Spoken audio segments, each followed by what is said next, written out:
Assalamualaikum. Selamat pagi anak-anak hebat kelas 3. Semoga selalu sehat, semangat, dan kompak bersama ayah dan bunda di rumah. Apakah anak-anak sudah siap belajar?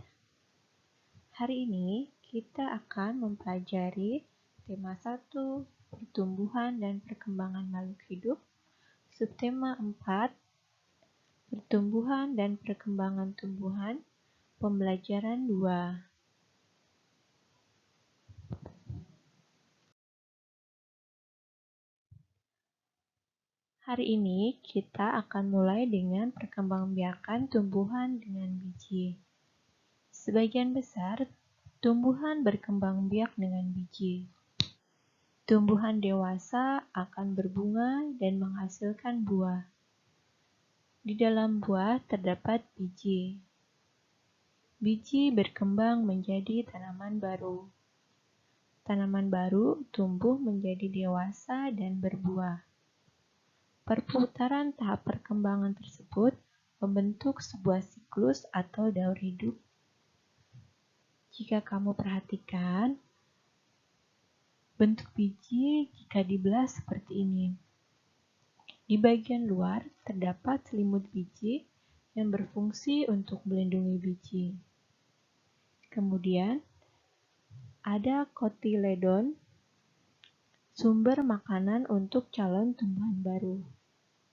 Dan di bagian yang paling penting ada embrio, calon tumbuhan baru.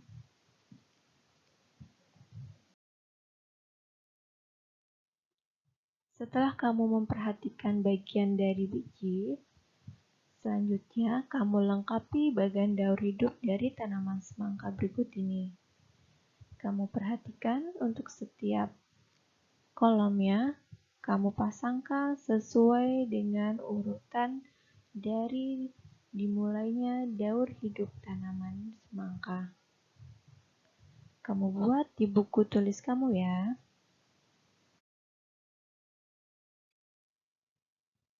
Kita lanjutkan ke perkembangbiakan tumbuhan dengan tunas. Selain dengan biji, tumbuhan berkembang biak dengan tunas. Tunas adalah anakan yang tumbuh di dekat tumbuhan induknya. Ada juga tunas yang tumbuh di daun induk, contohnya tanaman cocor bebek. Salah satu contoh tumbuhan yang bertunas adalah pisang dan cocor bebek. Tunas pisang tumbuh dari batang yang ada di dalam tanah. Tunas pisang tumbuh menjadi tumbuhan baru di sekitar induknya. Tumbuhan cocor bebek berkembang biak dengan tunas daun. Tunas cocor bebek tumbuh di tepi daun. Pohon bambu juga berkembang biak dengan tunas. Anakan pohon bambu akan tumbuh di dekat tumbuhan induknya. Batang pohon bambu banyak manfaatnya.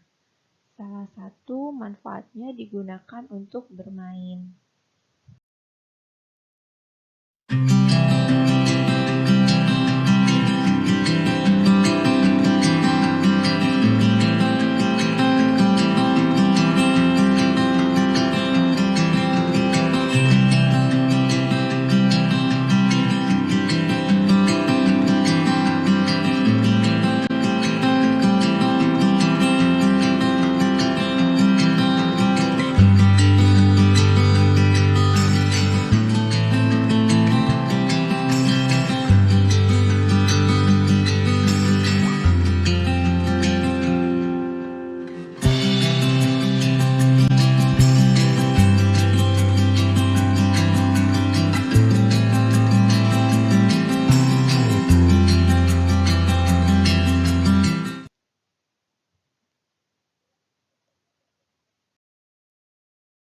Lanjutkan dengan ayo berlatih.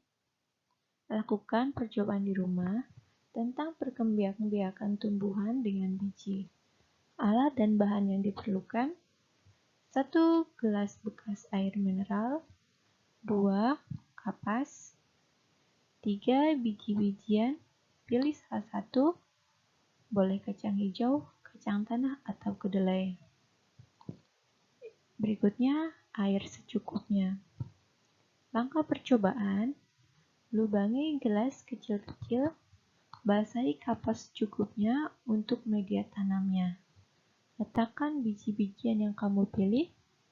Lakukan pengamatan selama 1 minggu. Laporkan secara tertulis perubahan yang terjadi setiap hari sesuai dengan format berikut ini. Laporan percobaan. Perkembangbiakan tumbuhan dengan biji. Kamu tulis hari dan tanggalnya, kemudian kamu ceritakan hasil pengamatannya. Kita lanjutkan dengan materi pentingnya bekerja sama. Bermain lompat bambu memerlukan kerjasama yang baik antara sesama pemegang bambu maupun pemainnya. Jika tidak ada kerjasama, akan membahayakan pemain dan pemegang bambu. Tangan pemegang bambu bisa terjepit bambu jika tidak bekerja sama dengan baik. Kaki yang melompat pemain akan tersangkut dan terjepit bambu jika tidak ada kerjasama yang baik. Selain kerjasama, konsentrasi pemain juga sangat penting saat bermain lompat bambu. Jika tidak berkonsentrasi, maka akan membahayakan seluruh pemain. Adapun beberapa manfaat melakukan kerjasama yaitu memperkuat persahabatan antar teman dan membuat pekerjaan terasa lebih ringan dan cepat selesai.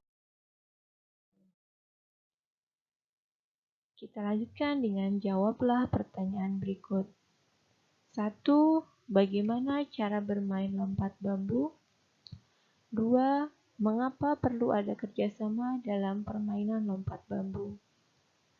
Apa saja yang perlu dilakukan selain bekerja sama agar permainan lompat bambu tidak membahayakan? 4. Mengapa bekerja sama sangat penting dalam kehidupan sehari-hari?